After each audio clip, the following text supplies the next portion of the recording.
Now we will start with our next e-skill station, Sepsis, the Hidden Killer. I would like to introduce the faculty, Dr. Kajal Jain and Dr. Ashima Arora. Dr. Kajal Jain I have already introduced. Dr. Ashima Arora, Associate Professor, OBG, PGI Chandigarh, Gold Medalist in MBBS and MD, more than 20 research publications and 7 chapters. Special interest is OBS, critical care and infertility. Faculty for AOA 2017, 18 and 19. Over to you, ma'am. So good afternoon. Before we start with the skill station, I would like to highlight the aims of the skill station, and we would like to answer the following questions.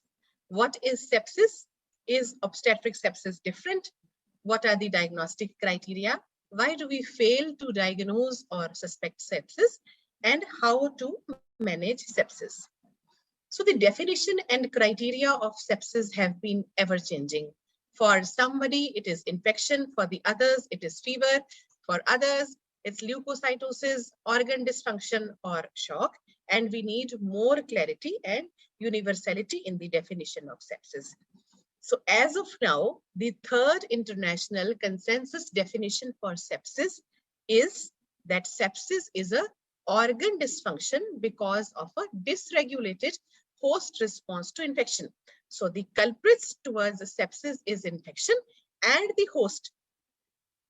Clinically, your patient will either have infection, sepsis, or septic shock, and the term severe sepsis should not be used because sepsis and septic shock are equally important and dangerous medical emergencies, and the treatment and resuscitation should begin for sepsis and septic shock immediately. As far as obstetric sepsis is concerned, generally obstetric sepsis is associated with lower mortality if timely diagnosed and treated, because generally we are dealing with younger age population, healthy population. The disease is confined to the pelvis, which is amenable to surgical and medical intervention, and the bacteremia is also generally transient. However, when we clinically face the patients, generally the greatest missed opportunity is failure to recognize on our part. That is why we fail to respond to these patients also. So we need to differentiate a straightforward infection from one that can cause organ dysfunction or death. But how? What to follow? Do we rely on our clinical skills, lab values, cultures, imaging, or inflammatory markers? However, none is specific and none is validated for the use in pregnancy. So as of now, we have the guidelines from Surviving Sepsis Campaign for Management of Sepsis and Septic Shock 2016. So finally, you should be liberal in making a diagnosis of sepsis. Not only vigilant, you should be hyper vigilant in vital monitoring and record keeping. You should set up a process of clear communication between laboratory and clinicians because mortality can be high. So with this background, I take you to our clean labor room where we'll see how we manage, diagnose, and provide early goal-directed therapy and septic bundles to our patients with sepsis. Thank you.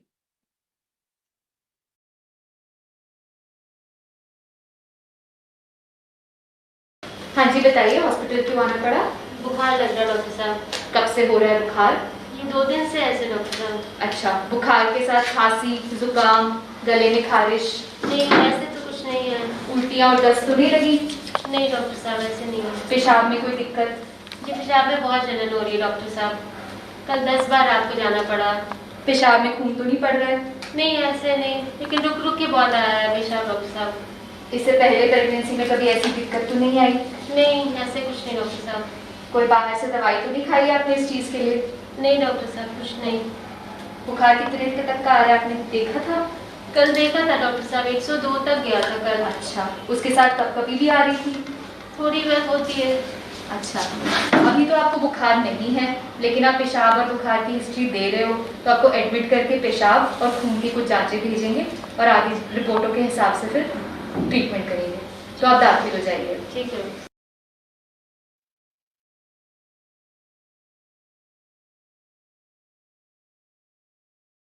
वो कर सकते हैं, कहाँ कितने check कराने? Shivani, Good afternoon, ma'am. Good afternoon. Any new patients have come by labs today?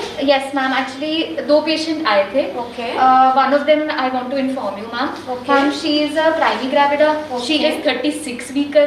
And she has come to me with complaints of fever and burning micturition since the past 2 days, ma'am. अच्छा. So on admission, because she gave such history, I sent a urine routine and it is full of pus cells. So I admitted her and ma'am. Okay, let's examine the patient together. Yes, ma'am. What were her vitals when she had come? Ma'am, when the patient came, she was not febrile and Uh-huh. her pulse was 100. Her BP was 92 by 50 and respiratory rate was 20 cycles per minute, ma'am. Saturation was 96% on room air. If she had hypotension, then why did you not put IV cannula and start IV fluid, Shivani? I actually checked her antenatal records, ma'am, and Okay. all her BP records were 90 by 60. So I thought her baseline of BP was itself on the lower side. See, that's the dilemma of diagnosing sepsis in pregnancy. There are physiological changes which happen because of pregnancy and they can mask the signs and symptoms of sepsis. Yes, ma'am. But this patient does look sick and definitely needs admission. What about this?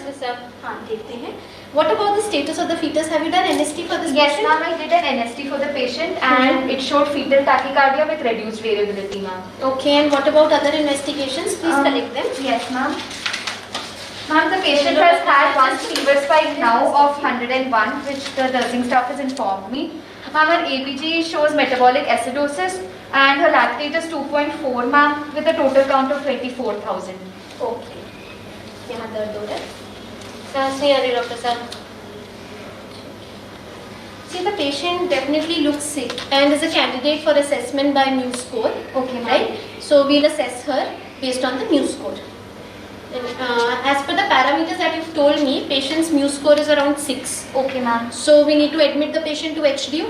Okay, ma'am. Right? So you admit the patient to HDU, put IV cannula, flush IV fluids, start IV antibiotics, Okay, ma'am. catheterize the patient, send all the cultures. Okay, ma'am. Okay? And I'll come in HDU and I'll assess the patient again. Okay, ma'am. I'll also inform the consultant on call in the meanwhile. You get all of this stuff. Okay, ma'am.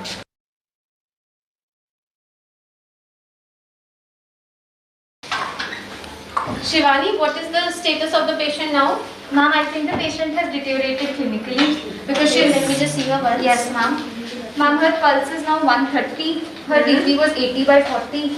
Okay. And respiratory rate has increased to 30 cycles per minute and saturation is 92% on room air, ma'am. I asked you to catheterize the patient. So how much has been the urine output in the last 1 hour? Ma'am, it drained around 10 ml when I catheterized the patient and I've sent the same for culture sensitivity, ma'am. What about her serum electrolytes, renal function tests, liver Ma'am, function the tests? reports are awaited. It will take Okay. 10 more minutes to get updated. Okay. Have you done a repeat NST for the patient? Yes, ma'am, it still shows fetal tachycardia with reduced variability, ma'am. Okay. एक बार late जाइए आप. ये लेटा जा रहा है doctor साहब. कोशिश तो कीजिए. सांस नहीं आ रही डॉक्टर साहब. कहाँ पे दर्द हो रहा है? पीठ में भी दर्द हो रहा है? अभी दर्द हो रहा है आपको? इधर भी दर्द है डॉक्टर साहब. बच्चा अच्छे से हिल रहा है, पता चल रहा है आपको? नहीं समझ में आ रहा डॉक्टर साहब. सांस नहीं आ Shivani, रही. the patient is very sick and she has deteriorated in the last few hours.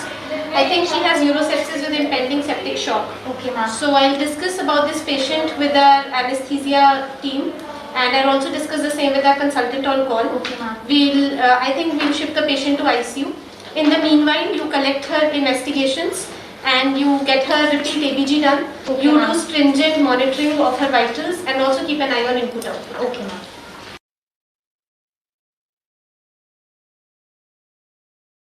Ma'am, the HDU patient, BP on the monitor is 80 by 40. We might have to start her on inotropes. Yes, ma'am. Actually, I've given her paracetamol also. Still, her temperature is 102. And I've rushed 1.5 liters of fluid also. Okay. And What about her investigations? Have you ma'am, cleared? creatinine is 1.3. And her urine output? Ma'am, urine output is nil, ma'am. And her HB is 7.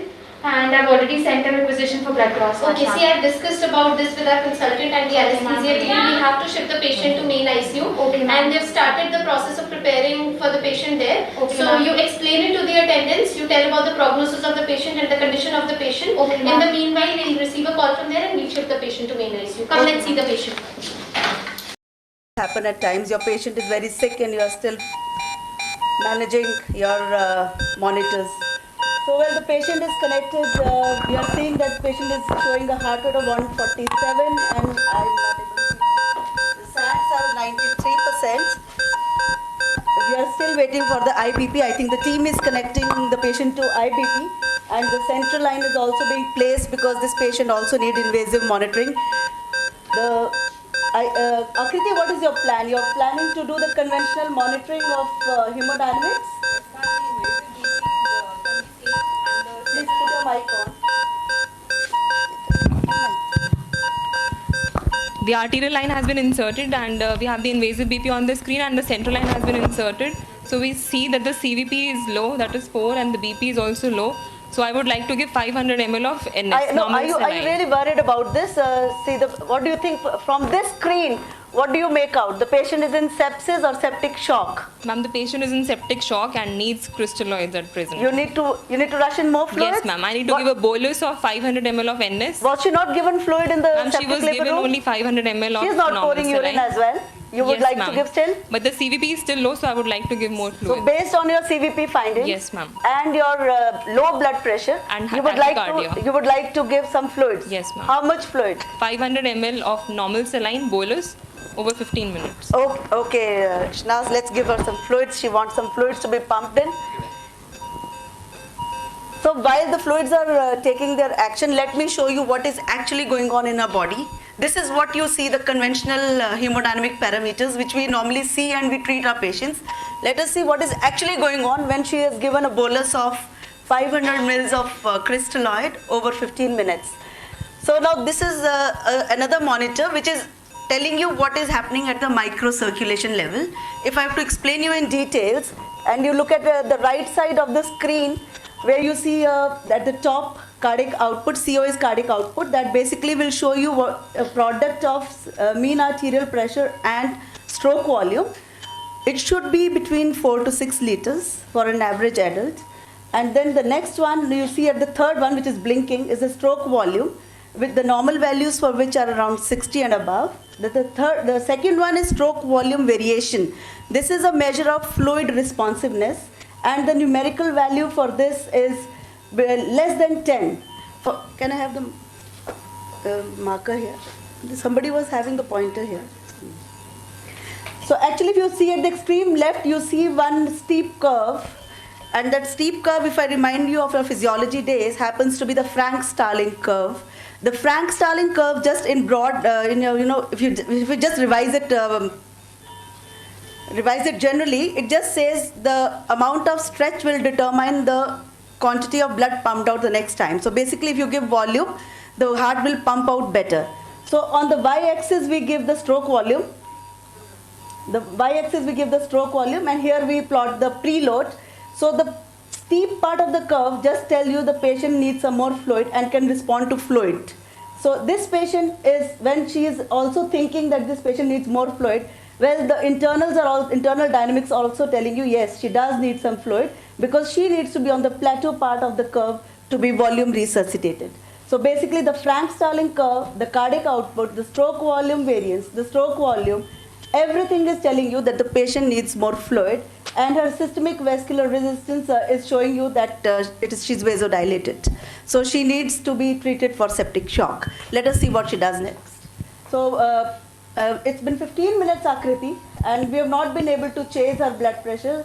Her heart rate continues to be the same, and she has not responded really well. So what do you plan to do next? Ma'am, the CVP is still low and the blood pressure is also low, and since there is no urine output, I would like to give a 500 ml more NS. So you think you based on your CVP findings and based on your hemodynamic parameters, you would rush in another 500 Yes, ml of ma'am. fluids, and this time again she will like to give a bolus over 15 to 30 minutes. So let's see, when she gave this, what happened at this side of the monitor? Well, nothing has changed much. And as you all know, that lot of fluids are required during the initial resuscitation of septic shock. So your little bit of fluids are not going to do the trick, because anyways, this is the macro side of the circulation and this is the micro side of the circulation is not matching. So this patient is not responding. It's half an hour, 45 minutes on, and we are nowhere there. So Akriti, you're just given a liter of fluid. Do you think you want to go in for more? What targets are you achieving? What are you wanting to have? Ma'am, I want 50 a is mean arterial pressure of 65. Okay. So I would And a like to CVP give of? CVP of 8 to 12. Okay. So what would you like to do now? Ma'am, I should give more fluids. I would like to Want- give more fluids. One more? Yes, ma'am. Okay. So Shanaz, give some more fluids. Given. So well, the patient does seem to have responded a little bit. The pointer has come a little bit up on the steep curve. So patient is a fluid responder. She has responded to fluids, but we are still very low on the stroke volume variance, and stroke volume and the systemic vesicle resistance also very low. Probably that is the reason patient is not being able to pump out the blood. Do you want to improve her stroke volume resistance, which is like the patient is vasodilated, you are filling her, but the heart is not able to take it? Would you like to add something? Ma'am, I would like to add noradrenaline. We had stopped dopamine when she came to the ICU, so I would like to start noradrenaline. That At is this point the of time, would you like to start dopamine? ma'am Why are you choosing noradrenaline. noradrenaline over dopamine? Ma'am, because noradrenaline is the pressor of choice in septic shock. It is a more potent vasoconstrictor, and dopamine will cause tachyarrhythmias at lower doses. Only at very high doses, that is more than 10 mics per kg per minute, it will lead to vasoconstrictive effects. Let's give her some norepinephrine. We have given the patient norepinephrine at the standard doses, and let us see what happens next. The pressures are picking up. The cardiac output seems to have come in the green zone, but still it is low. And you have achieved a mean arterial pressure of 57, 60, there it goes. But patient is still not fine. Ma'am, I think So I do should you check want the to lab also- values. Okay, now she has remembered she wants something from the laboratories as well. What would you like to see in the lab values? Your CVP is 6 and saturation is 91. Do you want something else to guide you for tissue perfusion? So I would like to see the lactate and hemoglobin of the patient. So Ankur, have we received the Yes, ma'am. lactate? The and- lactate is 6 and the hemoglobin is 7. Ma'am. Hemoglobin is also 6? Yes, ma'am. Okay, so if the patient has got low hemoglobin and the patient also has high lactates, so you would like to give something here? I would like to give 1 unit of PRBC, ma'am, since the hemoglobin is 6 So and lactate. I think she has taken a good decision because patient is still fluid deficient and patient also doesn't have RBCs, so her saturations are also low. Keeping all this in mind, yes, let's give her, Shinaz, 1 unit of given. So 1 unit of blood has gone in. Yeah, there. I think the pressures are now coming up. So patient, finally, if you talk about your fluid summary, and please check the urine output if there is some 5-10 ml there. And Ankur, Ma'am. can you give us the fluid summary so far? It's been 2 hours. We So have- what all have you given so far? So far we are giving a total of 2 liter of fluid, 1.5 liter of fluid, and we started NORAD here. And 1 unit of blood. 1 unit of blood. So are you happy, Akriti, now? Would Yes, you ma'am, lo- I think the patient is responding to my management, and we receive such kind of patients in the ICU. My patient seems to be on the path to recovery. Yeah, am I audible? So we just saw how an apparently well-looking young pregnant lady deteriorated within hours and landed in an ICU with septic shock. So in the nutshell, what we want to say is be aware of sepsis and be aware of sepsis. Can we show the presentation, please? I can have the control. Since afternoon, what we have seen are the more obvious causes, hemorrhage and severe preeclampsia, eclampsia. You see a patient bleeding or you see a patient seizing. The diagnosis is obvious and specific. They are easily picked, and if treated in time, they have an excellent outcome. The problem is with things like sepsis, which are more silent, easily missed, but still rapid in progression. It's cunning, insidious, and non-specific, and has a continuously evolving definition, so either more difficult to pick up. Infections as a whole lead to 25 to 40% of all maternal deaths worldwide if we include all infection sites, and 10% of direct maternal deaths if we see only the pregnancy-related sepsis. More than just the deaths, 10 to 15% of ICU admissions during or after pregnancy are because of sepsis. And as compared to other pregnancy-related conditions, this condition has a high case fatality rate.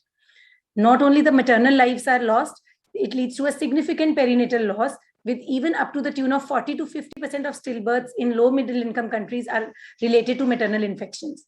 CDC says that for every maternal mortality secondary to sepsis, around 50 women suffer from maternal near miss.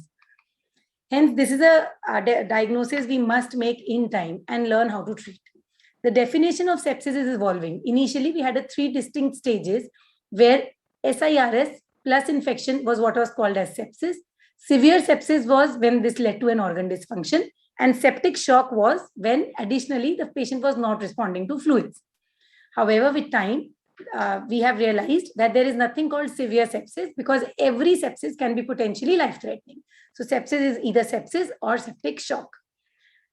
Now we rely upon the Surviving Sepsis Campaign international guidelines for management of sepsis and septic shock given by this international expert panel in 2016. We must note that this panel initially gave criteria only for non-pregnant patients, and pregnant women, we are only extrapolating these guidelines for management of pregnant women, as there are no separate guidelines for management of sepsis and septic shock in pregnancy. So we come to the audience question 1. Which of the following is not true about sepsis in pregnancy? Fever is an integral part of definition of sepsis. Fever in embryonic period may cause neural tube defects and oral clefts. Antipyretics have a beneficial role in reducing adverse pregnancy outcome for women experiencing fever in pregnancy. And obstetrically modified Q-SOFA score does not include fever as a parameter. We give 30 seconds to the audience to answer. So present sepsis definition is what is given by the Third International Consensus Definition for Sepsis 2016, also called as the Sepsis 3 definition, which defines sepsis as a life-threatening organ dysfunction caused by a dysregulated host response to infection. So actually you have to have 3 things to have sepsis. There is a background of infection, the host response is dysregulated, and this is leading to organ dysfunction. When all these 3 things are present, it is called as sepsis. And septic shock is a subset of sepsis with circulatory and cellular dysfunction associated with a high risk of mortality. This sepsis 3 definition has eliminated distinction between sepsis and severe sepsis because it is not easy to predict when what can happen. Sepsis and septic shock are medical emergencies, and treatment and resuscitation must begin immediately. What is maternal sepsis per se? WHO realized in 2017 that just like sepsis, even maternal sepsis was not clearly defined. Hence, a clear definition of maternal sepsis was given, which has been endorsed by the International Gynae and Obs Federation and the Surviving Sepsis Campaign. This definition says that any life-threatening condition defined as organ dysfunction resulting from infection during pregnancy, childbirth, post-abortion or postpartum period, that is within 42 days of termination of pregnancy, is defined as maternal sepsis. So if things are so clear, then where is the problem? Why is sepsis now the leading cause of maternal mortality in developed world and is also emerging slowly as compared to hemorrhage and hypertension in the developing world? Problem starts with diagnosis because we need to differentiate a straightforward infection from one that can cause organ dysfunction or death. The question is how? Failure to recognize a septic patient is more so because there is absence of clear biomarkers. The SIRS criteria have been proven to be non-specific, and now it is clearly said that they are not recommended for use to diagnose a septic patient. Then how to find organ dysfunction? That is, how to clinically apply a sepsis 3 definition. To apply this definition, we use what is called as the SOFA score. This is recommended by sepsis 3 definition, sequential organ failure assessment. This assesses the extent of organ dysfunction or the rate of failure. This is mainly for application in ICUs, and the 6 vital organs, that is the respiratory system, CVS, CNS, hepatic, renal, and coagulation, are tabulated with a score with no pre-existing acute or chronic dysfunction before the onset of infection. The baseline SOFA score is assumed to be 0, and a score of 2 or more, or increase in score by 2 or more, has an overall in-hospital mortality of 10% in a patient with presumed infection. Even in obstetric population, SOFA has a sensitivity and specificity of around 90%, an area under ROC curve of 0.9, and hence can be applied as it is. Some societies, like the Society of New Zealand, Australia, have even advised an obstetrically modified SOFA score. But whether it is SOFA or obstetrically modified SOFA, the implementation of this score is cumbersome, it's time consuming. It is usually easy for the anesthesia residents, but it is not practical for all patients outside an ICU. So what we need is what is to be done bedside for quick assessment. The bedside tool is the Quick SOFA or the Q-SOFA. This was also introduced by the Sepsis 3 group. They said this is a simple, prompt way to identify infected patients outside ICU who are likely to be septic. The 3 parameters are very clinical oriented, do not need any lab parameter, a respiratory rate of 22 or more or greater, altered mentation, and a systolic BP of 100 or less was suggested to be the Q-SOFA score, and a score of at least 2 out of 3 was suggestive of sepsis outside ICU. Coming to the audience question 2, what is the modification in the Q-SOFA for obstetric patients? Whether it is systolic BP less than 90 as compared to 100 in non-pregnant, or whether it is systolic BP less than 100 as compared to less than 90 in non-pregnant, or a respiratory rate of 20 more than 28 as compared to 22 in non-pregnant, or a GCS of less than 12 as compared to GCS of less than 11 in non-pregnant. So the time for the audience to answer the second question. So while you are answering the second question, I can tell that the answer to the first one, most of the people answered it correctly. That what is not true is that fever is an integral part of definition. As we have done, fever is not, it is an important thing, but it is not a must to define sepsis. A patient may not have fever and still have sepsis. So moving on, we will define what is the obstetric modification in the Q-SOFA score. This obstetric modification also has been defined by the Society of Australia and New Zealand. Here, the systolic BP has been, the cutoff has been set at 90 and not 100. The respiratory rate, the cutoff has been set as 25 and not 22, while the mentation remains the same. So this compensates for the hypotension and tachypnea that is physiological in pregnancy. So when we know that the diagnosis is difficult, as a basic rule, we must know the setting in which we should be suspecting sepsis. We should know the risk factors for obstetric sepsis, the causes of sepsis, and how pregnancy affects sepsis. Coming to the risk factors, a patient may be having a medical risk factor or an obstetric risk factor. Medical risk factors for sepsis include advanced age, nulliparity, black race, comorbid conditions like chronic illnesses, chronic renal disease, chronic liver disease, diabetes, anemia, or a history of group B streptococcal infection. While obstetric risk factors include use of assisted reproductive techniques, prenatal invasive procedures like amniocentesis, prolonged labor or rupture of membranes, operative deliveries, and retained products of conception.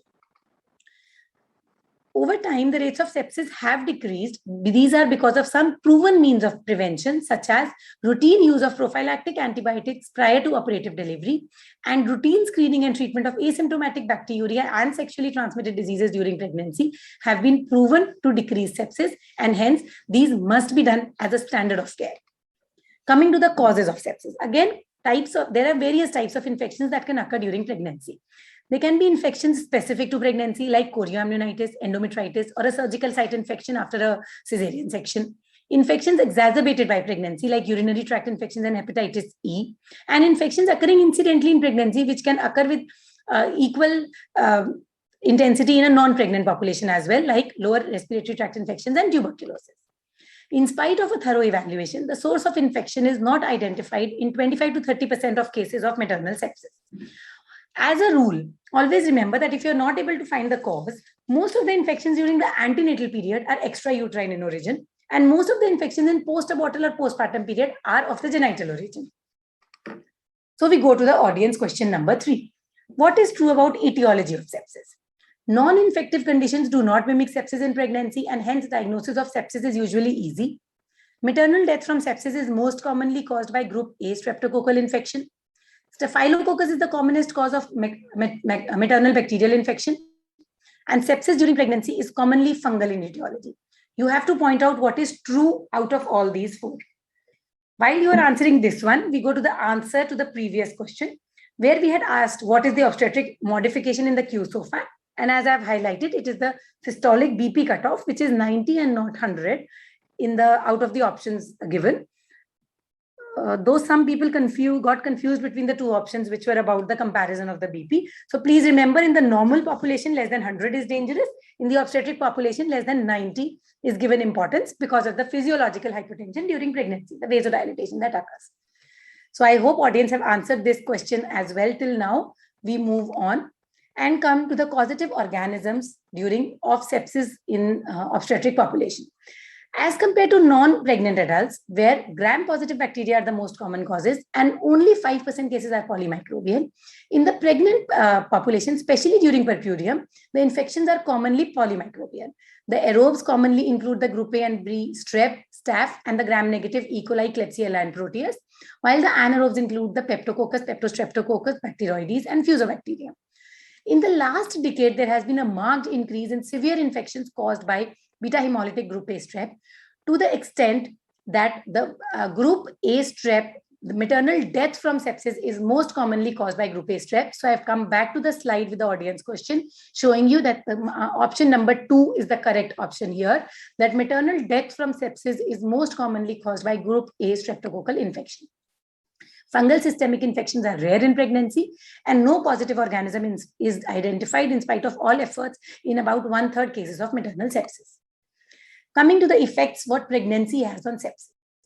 The problem is that the patient is more at risk of developing infections because of the physiological, immunological, and mechanical changes of pregnancy.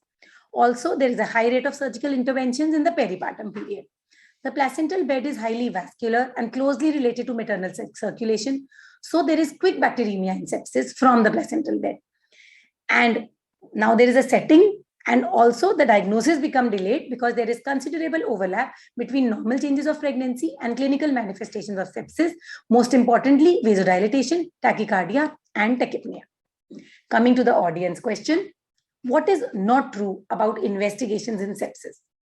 Imaging should not be withheld in a clinical suspicion of sepsis just because patient is pregnant or breastfeeding. Lactate level more than 1 millimole per liter is associated with increased mortality in pregnancy.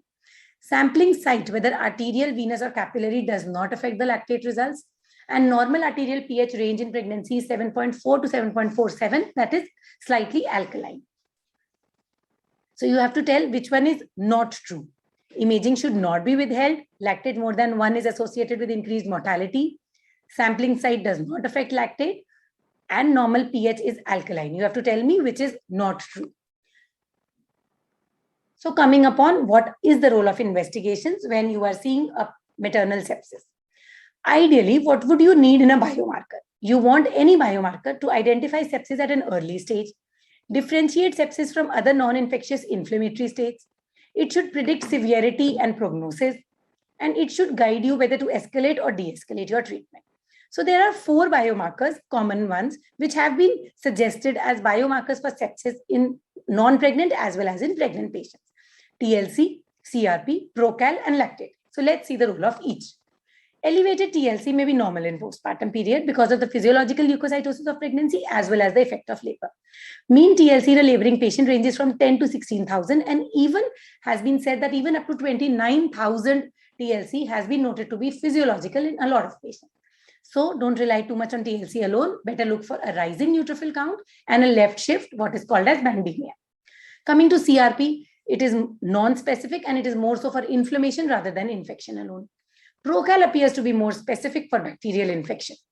What is the importance of lactate? Now, Sepsis 3 recommends routine use of lactate to guide management of sepsis during pregnancy as well as in the non-pregnant adults. Lactate of more than 2 warrants critical care input. It is an important predictor of prognosis of a septic patient. And even more than 25% mortality has been reported for levels more than 4. In pregnant patients, even worse, lactate level of more than 4 has been associated with 40 to 50% mortality rates in maternal sepsis. The important thing is lactate is sensitive to sepsis, but it is not specific and can be caused by many more reasons also. It can be checked in venous samples, and venous or arterial, they usually collaborate. So once sepsis is diagnosed, what next? One word answer for what next is respond fast. In sepsis, it's all about time. Start resuscitation early with source control, IV fluids, and antibiotics all going hand in hand. Frequent assessment of the patient's volume status is crucial throughout the resuscitation period.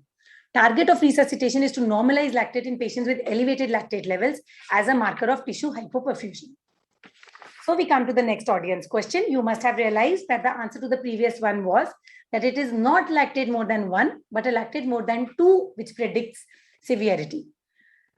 The audience question number 4 is, which of these is true about management of sepsis in pregnancy? Preferred fluid for resuscitation during sepsis is colloid. RCTs have proven mortality benefits when EGDT, that is early goal-directed therapy, is performed in women with sepsis as compared to usual care. Both pregnancy and sepsis are independent risk markers for venous thromboembolism, and mortality increases by around 1 to 2% for each hour delay in antibiotic administration in a cause of sepsis. You have to tell me which one of these is true, whether the preferred fluid is colloid, whether EGDT must be done, whether pregnancy and sepsis are independent risk factors for venous thromboembolism, and whether mortality increases by around 1% per hour delay in antibiotic administration in a case of sepsis. The Surviving Sepsis Campaign 2016 has given clear management guidelines for septic adults. It says we must implement resuscitation bundles. A bundle is a group of interventions related to a disease process that, when implemented together, result in better outcomes than when implemented individually. That is, it has been proven that they have to be implemented together and they have mortality benefits. Science behind elements of the bundle is so well established that their implementation should be considered as a standard of care.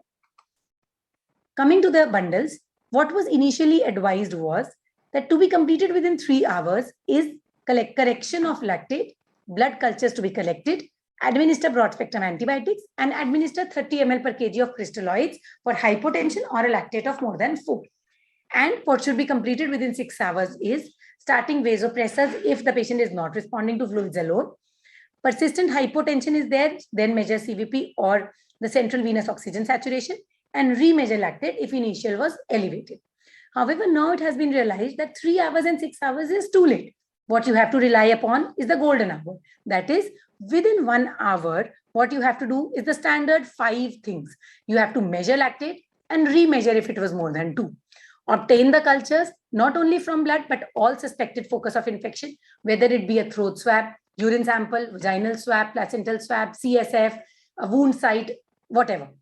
Obtain broad-spectrum, administer broad-spectrum antibiotics, rapid administration of crystalloids, and vasopressor if you are not able to attain a mean arterial pressure of more than 65 after fluid resuscitation. All these 5 things must be completed within 1 hour or the golden hour of sepsis. Remember some tips during resuscitation specifically meant for pregnant patients. As we know, pregnant patients are at increased risk of developing pulmonary edema. So initial bolus has been suggested to be 20 ml per kg rather than 30 by some of the guidelines like the Royal College of Obstetricians and Gynecology. If resuscitation requires large volume of crystalloids, use albumin. HES and gelatin are not recommended for intravascular volume replacement, and dynamic measures of fluid responsiveness should be employed.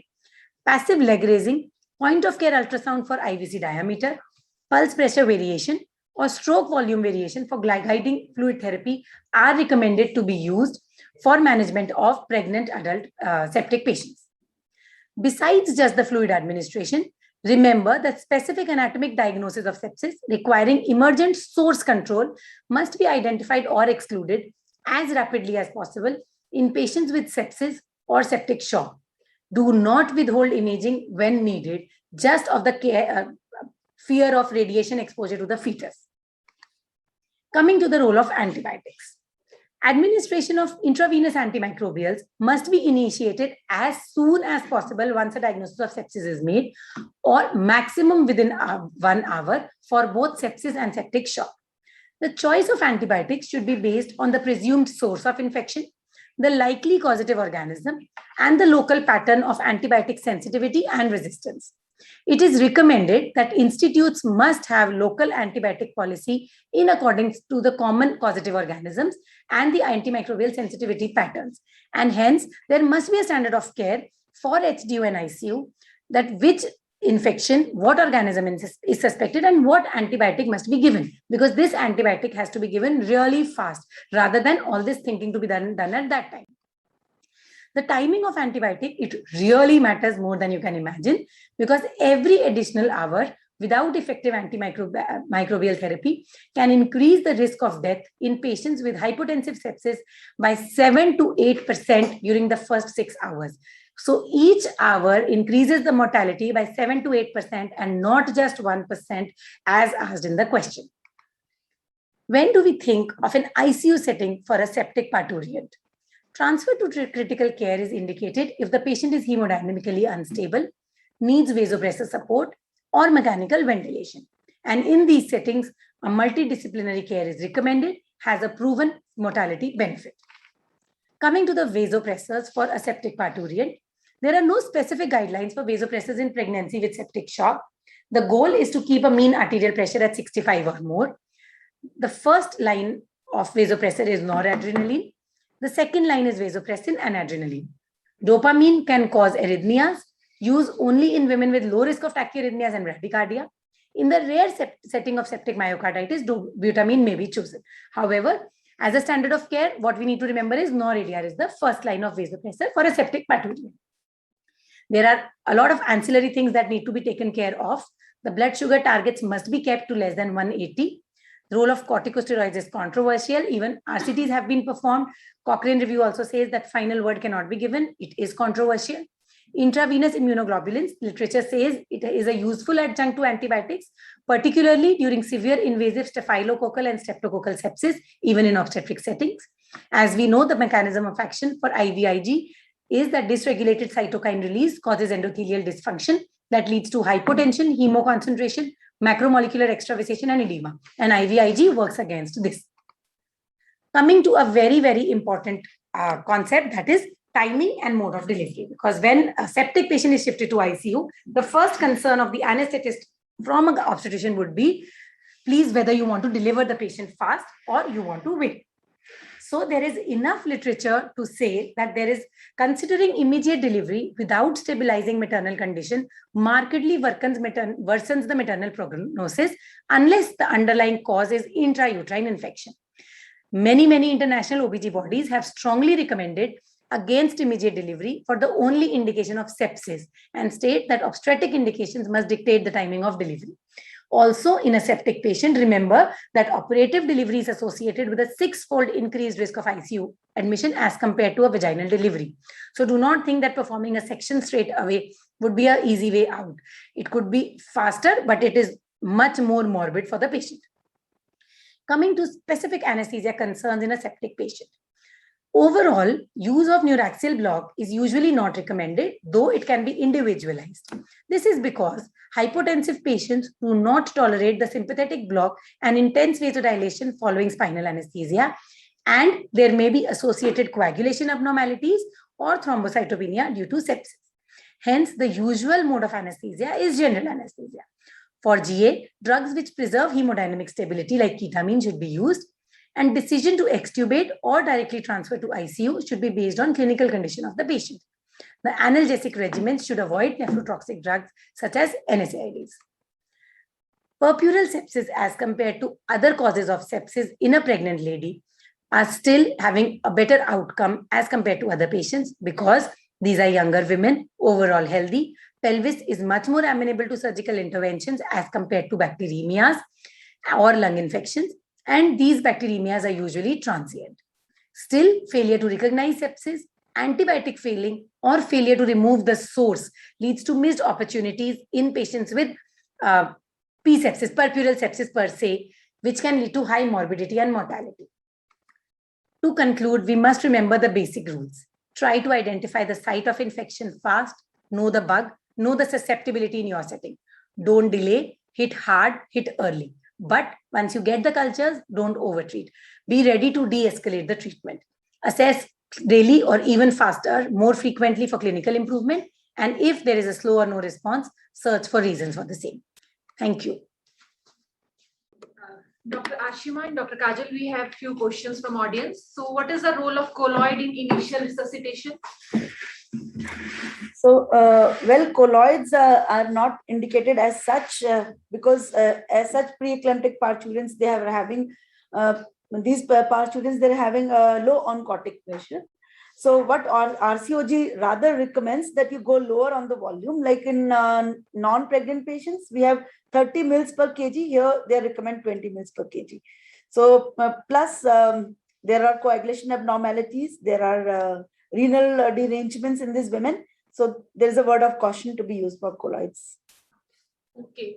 Now, what is the effect of noradrenaline on fetus? Because the drug of choice for for septic shock is noradrenaline. So what we have to take care when we are giving noradrenaline? So noradrenaline is now being studied for the neonatal outcome in normal scenarios, and in during elective cesarean section, there are some studies which are suggesting that norepinephrine does not cause fetal acidosis. But data is awaited in sepsis. Nobody has studied specifically noradrenaline with relation to fetal outcome in sepsis.